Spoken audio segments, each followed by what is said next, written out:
है सकल दिशाएं, जिनके जय गीतों से अब तक जिनकी महिमा है अविरल, साक्षी सतरूप हिम वर गिरवर, उतरा सकते हैं विमान दल, जिनके विस्तृत वक्ष स्थल पर।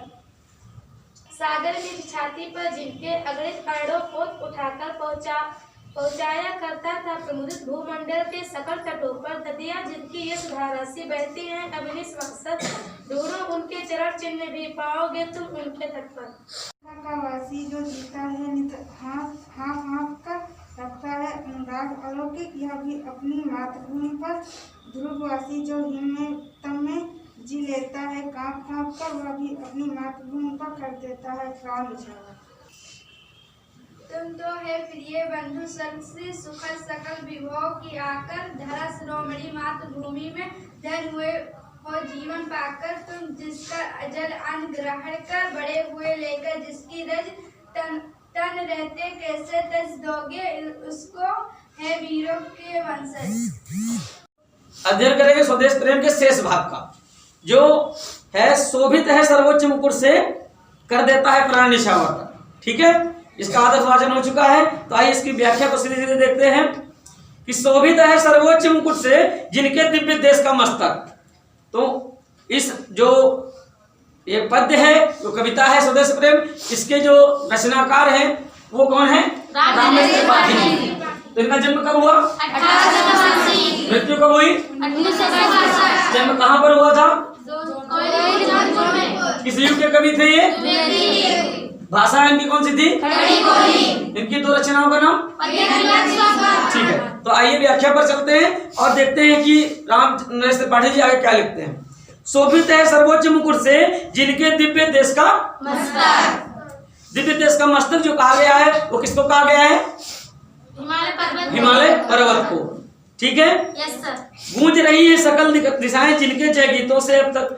तो रामदास त्रिपाठी जी कहते हैं कि शोभित है सर्वोच्च मुकुट से जिनके दिव्य देश का मस्तक, अर्थात हम भारत के लोग, हम भारतवासी इतने गौरवशाली हैं, इतने सौभाग्यशाली हैं कि हमारे देश के मस्तक के रूप में इस देश की सर्वोच्च पर्वत श्रृंखला हिमालय पर्वत के रूप में शोभायमान हो रही है।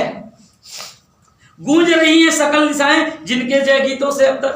भारत के लोग इतने पराक्रमी और बहादुर वीर हुआ करते थे जिनकी विजय गाथा संपूर्ण दिशाओं में फैली हुई है, और उनके पराक्रम के किस्से और कहानियां आज जन जन में प्रचलित हैं। जिनकी महिमा का है अविरल, साक्षी सत्य रूप हिम गिरिवर।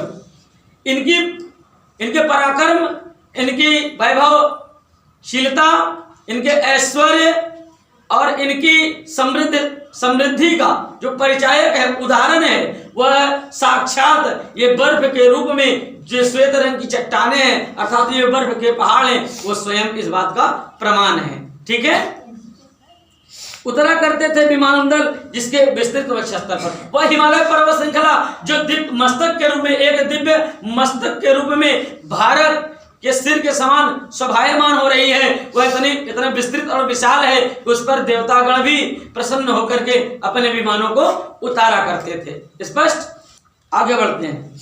अब आगे देखेंगे, सागर निज छाती पर जिनके अगणित अरणों पोत उठाकर। सागर निज छाती पर जिनके अगणित अरणों पोत उठाकर पहुंचाया करता था प्रमुदित भूमंडल के सकल तटों पर। सागर का पर्यायवाची क्या है? समुद्र, सिंधु। तो सागर निज छाती, अपनी छाती पर जिनके अगणित अनगिनत अरणों विशाल काय जो जलपोत हुआ करते थे। जलपोत पानी के जहाज। पहले जैसे पता है सभी को कि जो यात्रा के जो मार्ग थे, स्थल मार्ग उतने विकसित नहीं थे, वायु मार्ग का पता नहीं था, तो एक मार्ग बनता था, कौन सा? जल मार्ग या समुद्री मार्ग। तो जो भारत का या विदेशों से जो व्यापार होता था या आवागमन के जो साधन थे, वो जलपोतों के माध्यम से, बड़ी बड़ी नाव और पानी के जहाज के माध्यम से हुआ करता था। तो इसी के लिए यहाँ पर ये कहते हैं, सागर निज छाती पर जिनके अगणित अरणों पोत उठा करके। भारत ऐसा विशाल और महिमाशाली देश है कि भारत जो इसके बंदरगाह है, जो इसमें नदियां और समुद्र है, उनके वक्षस्थल रूपी जो बंदरगाह है, उनकी छाती रूपी जो बंदरगाह है, उस पर विशाल यानी बड़े बड़े जो पानी के जहाज हैं, जलपोत हैं, वो आकर के रुका करते थे। पहुंचाया करता था प्रमुदित भूमंडल के सकल तटों पर। अर्थात जब जो जलपोत आते थे, भारत से जो विदेश में जाते थे या विदेशों से जो बाहर भारत में आते थे, तो वो क्या करते थे, समुद्री मार्ग के माध्यम से व्यापार करते थे। यहाँ की चीजें वस्तुएं वहां पर जाती थी और वहां की वस्तुएं यहाँ पर आती थी। उस समय पैसे का कोई महत्व नहीं था, तो वस्तुओं की अदला बदली हुआ करती थी, जिससे लोगों का जीवन यापन सुचारू रूप से होता था। तो यहाँ पर उस बात को भारत के सामरिक महत्व को यह व्याख्यायित करते हुए कहते हैं कि पहुंचाया करता था प्रमुदित भूमंडल के सकल तट। भूमंडल कौन? पृथ्वी।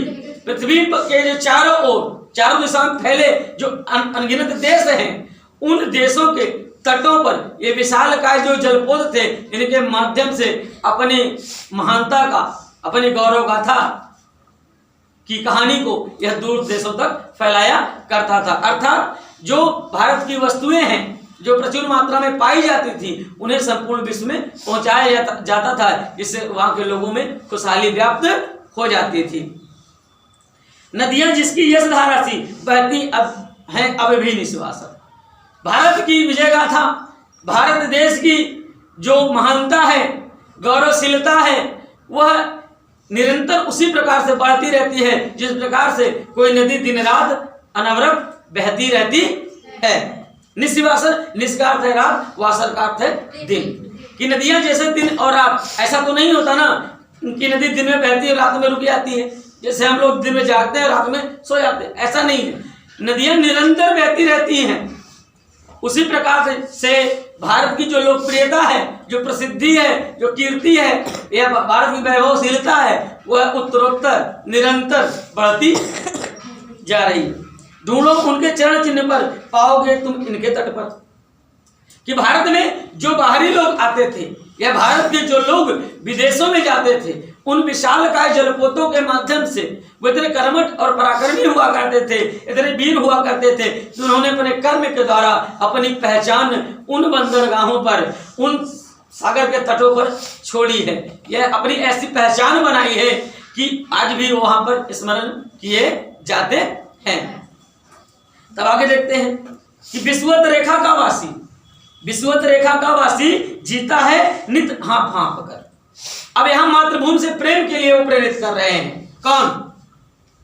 मातृभूमि के प्रेम के लिए कौन प्रेरित कर रहा है? रामनरेंद्र त्रिपाठी जी। कि लोगों में कैसे स्वदेश प्रेम की भावना जागृत की जाए, लोगों को देश प्रेम के लिए कैसे प्रेरित किया जाए, तो उदाहरण देते हैं। कैसा उदाहरण है आगे देखो। विषुवत रेखा का वासी जो जीता है नित हाँफ हाँफ कर। हमने बताया है कि विषुवत रेखा अर्थात गर्म प्रदेश, जो देश हैं वो दो भागों में बटे हैं, दो का तीन भागों में बटे हैं। ठंडे प्रदेश, गर्म प्रदेश और औसत वाले, जहां पर समान रूप से सब कुछ मिलता है। जैसे जो केन्या हो गया, वेस्ट इंडीज हो गया, जहां साधारण शब्द में कह लो कि जहां के लोग ज्यादा काले होते हैं वो गर्म प्रदेश हैं, जहां के लोग ज्यादा गोरे होते हैं वो ठंडे प्रदेश हैं, और जहां के लोग बीच वाले हैं, जैसे अपने यहाँ देख लो, हर प्रकार के लोग मिलते हैं। तो ये मध्य स्थिति है। यहाँ पर न ज्यादा गर्मी पड़ती है न ज्यादा ठंडी पड़ती है, यहाँ पर सारी ऋतुएं लगभग समान रूप से आती जाती हैं। ठीक है, तो ये भारत के लोगों को प्रेरित करते हुए कहते हैं विषुवत रेखा का वासी जो जीता है नित हाँफ हाँफ कर।